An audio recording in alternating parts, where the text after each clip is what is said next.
একটা টিমের 5 জন বন্ধু একসাথে বসে সন্ধ্যাবেলা নাস্তা করছিল। তখন হালকা হালকা বাতাস বইছিল। তার কিছুক্ষণ পরই অনেক জোরে বৃষ্টি শুরু হলো। ওই 5 জনের মধ্যে একজন টিম লিডার ছিল। তার মনে হলো এই 4 জনকে আজকে জীবনের সবচেয়ে বড় শিক্ষাটা দিব। সে 4 জনকে বলল, দ্রুত হাত ধুয়ে এসো, একটা খেলা খেলবো। ওই 4 জন হাত ধুতে চলে গেল, আর টিম লিডার ওই টেবিলের উপর 4টা জিনিস সাজিয়ে রাখলো। একটা চামচ, একটা খালি গ্লাস, একটা মগ আর একটা বালতি। এখন 4 জনে হাত ধুয়ে এসে টিম লিডারকে জিজ্ঞেস করলো আমাদেরকে কি করতে হবে। টিম লিডার টেবিলের দিকে ইশারা করে বলে, এখানে 4টা জিনিস রাখলাম, প্রত্যেকে একটা করে উঠাও এবং বাইরে গিয়ে তাতে বৃষ্টির পানি ভরে নিয়ে আসো। লিডারের কথা মতো একজন চামচ নিল, একজন গ্লাস, একজন মগ আর সর্বশেষে একজন বালতি উঠিয়ে বৃষ্টির পানি ভরার জন্য চলে গেল। সবাই পানি ভরার জন্য ওয়েট করছে।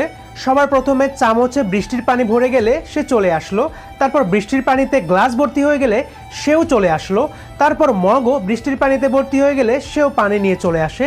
সবার শেষে যার কাছে বালতি ছিল সেও বৃষ্টির পানি বালতিতে ভরে নিয়ে চলে আসে। তখন টিম লিডার 4 জনকে সবচেয়ে বড় শিক্ষা দিল।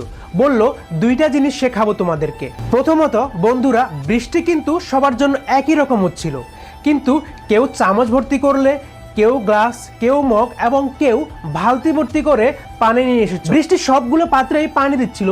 প্রশ্ন এইটাই যে তুমি কোন পাত্রে পানি ভরতে চাচ্ছ এবং কতটা বড় পাত্রে পানি ভরতে চাচ্ছ। এখন কথা হলো, সৃষ্টিকর্তার কাছে দেওয়ার জন্য সব কিছু আছে, কিন্তু তোমার পাত্র ছোট হলে দেনেওয়ালা কি করবে। এখন দ্বিতীয় পয়েন্টটা জেনে নাও।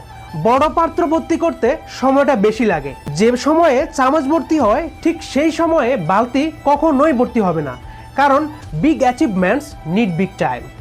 এই জন্য যদি জীবনে বড় কিছু করতে চাও তাহলে তার জন্য সময় নিয়ে ধৈর্য ধরে অপেক্ষা করতে হবে।